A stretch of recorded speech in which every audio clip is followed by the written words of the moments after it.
2024 সালের একটি সূচকে দেখা গেছে কুমিল্লা থেকে গত এক বছরে প্রবাসী গিয়েছে 92,100 জন।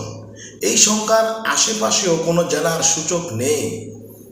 দ্বিতীয় অবস্থানে আছে কুমিল্লার পার্শ্ববর্তী ফেনী জেলা, এখানে প্রায় 59,797 জন। টাঙ্গাইলে আছে তৃতীয় সূচকে 45,577 জন। চতুর্থ অবস্থানে আছে কিশোরগঞ্জ জেলা 41,235 জন। ও সারা দেশে প্রবাসী পাঠানোর দিক থেকে পঞ্চম আছে কুমিল্লার পার্শ্ববর্তী আরেকটি জেলা চাঁদপুর জেলা, সেখানে 40,449 জন। এছাড়াও প্রবাসে পাঠানোর দিক থেকে সর্বনিচে অবস্থান করছে পার্বত্য জেলা রাঙামাটি।